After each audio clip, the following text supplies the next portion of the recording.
This morning, Ryan and I were having this amazing conversation about Wobble.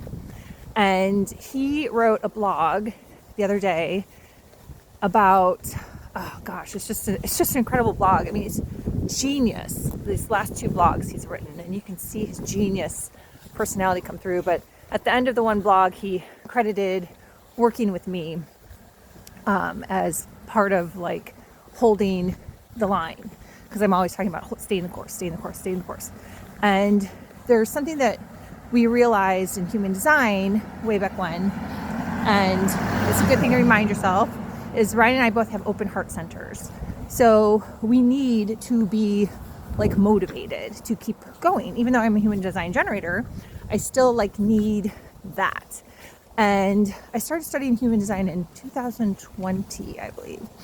My behind the scenes mentor that I had for 4 years, she is the one who clued me in about it. So anywho, and so I'm on my walk and I'm remembering this mortgage broker client that I had. It was a guy, and I've coached a lot of men over the years, and I've coached a lot of real estate and mortgage brokers and insurance people over the years. It just makes sense. Like, you're in sales, so you need to have certain aspects and things that I teach. And I was in sales for 12 years too. So anyhow, I get it. And I remember he hadn't told his wife that he had a coach. And I was blown away, because Ryan and I tell each other everything. We talk for hours. There are no secrets. We tell each other, like, probably over tell each other things, where sometimes he's like, oh God, leave me alone. And so this guy was like crushing it in his business working with me, and he hadn't told his wife. And I was like, why won't you tell your wife? And he's like, because she just doesn't get it. She doesn't believe in personal development. She doesn't believe in coaching. She doesn't believe in mentorship. And I was like, well, what does your wife do? Nothing. So he was the sole breadwinner with all this pressure on him. And I'm amazing at holding pressure. We hold so much pressure in our sport fishing business. My whole journey in life has been about pressure, pressure, pressure. I feel like a pressure cooker, and I'm just took it for granted. I didn't even realize it was a thing. Anyhow, that's a whole story. And so he won a trip. His sales were so good. He won a trip to Mexico, to Cancun. And so we plotted out this whole like way that he was going to bring it up to her that he has a coach behind the scenes. And so they go on vacation, and they have their normal vacation where they really don't even talk. And that was like a huge part of the coaching, was that he doesn't talk to his wife. So he's crushing it in sales, and then the wife is like kind of like floundering out there, right? And I could have so helped her, or he could have helped her through working with me, but she was just so closed to the opportunity of working with a coach. So why I'm sharing this is so important, because so many people think that working with a coach or a mentor is a sign of weakness. It is not. It's a sign of strength.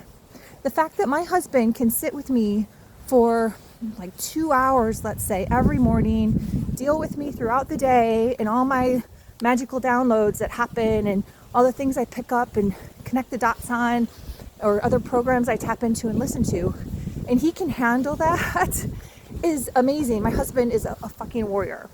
And so I felt so bad when he came back, this guy, from his trip, and he's like, yeah, it never came up. I was like, how does it never came up? How does it never come up? Like, how do you not bring this up to your wife? He's like, yeah, it just didn't come up. And so they kind of like faded off into the sunset, and it was really sad.